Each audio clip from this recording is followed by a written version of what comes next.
And when every game is a roguelike, none of them will be.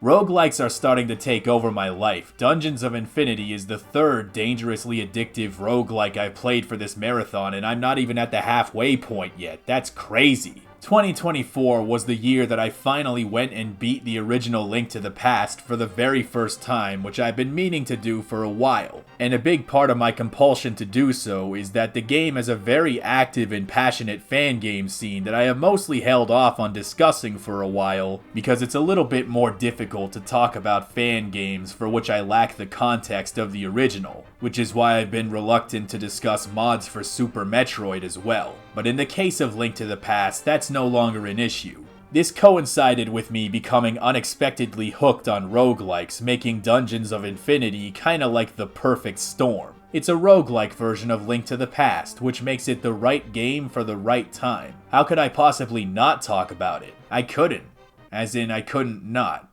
I couldn't. The way this game works is that you make your way through 12 floors of increasingly dangerous environments and enemies, gathering all the resources and upgrades that you can along the way, while managing a finite inventory space, making careful long-term decisions about what to hold on to and what not to, with the understanding that the bow and the arrows are separate items like Resident Evil. Sometimes you'll be given a special quest item that won't be useful until way later in the run, and you have to lug it around, knowing that you may not have room for some other very important thing that would be even more useful. Maybe you'll find these special jewels that can be traded with Azora for items. There are possibilities that you can prepare for in subsequent runs when you've got a bit of a feel for it, but you'll never be fully liberated from the natural chaos of the roguelike paradigm. Like Doom Infinite, sometimes you're going to be given every possible advantage, and then other times you'll just get kneecapped very early on, to the point where you might feel doomed from the beginning. When you think about it, roguelikes really are like real life. Some people are given everything and they squander it, other people are given nothing and they still end up on top,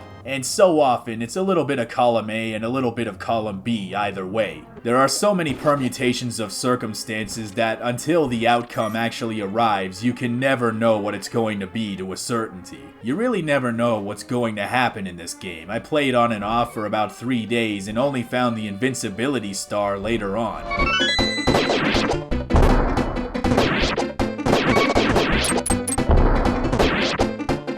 I also made the unfortunate realization that not all treasure chests actually help you. Some of them curse you and ruin your entire run until you satisfy some dumbass condition. Enemies get real tough, especially near the end of the game, and I especially hate these guys who throw bombs at you, because I keep trying to press the run button, which is the same button for picking up bombs, and I would keep picking up bombs by accident, at which point I blew up and died all the way at level 12. That was crushing to me. This game will do all kinds of nasty things to you, short of calling you a retarded Goron, because that's just mean. I wasn't quite as good at this one as I was at Doom on account of the fact that Link doesn't have a gun, although to my credit, I did get very close to the end. One thing I really appreciate about this game is that my controller just works right out of the gate. I don't know if that's like easy or difficult to program, but whatever the case, that's something that I've learned over the years not to take for granted. I mean, Dead Rising 2 couldn't even figure that shit out, right? I couldn't imagine playing this game with a keyboard, so it's a damn good thing too.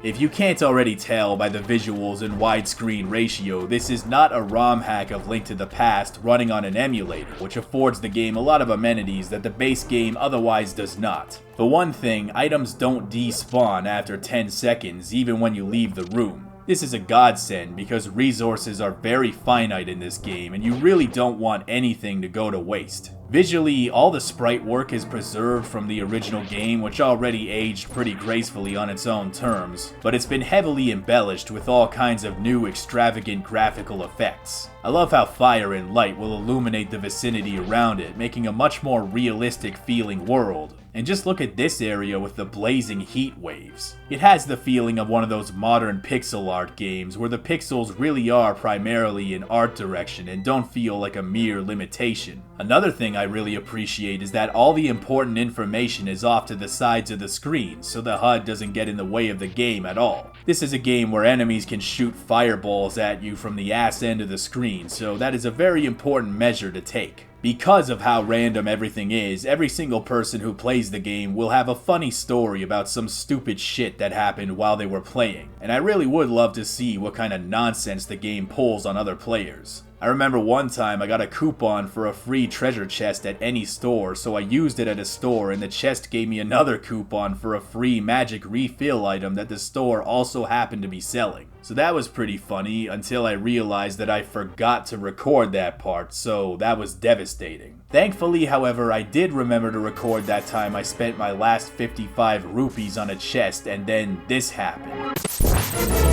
Ah, damn it. Okay, health slowly deteriorates until 2 hearts, and to lift the curse, buy 2 items.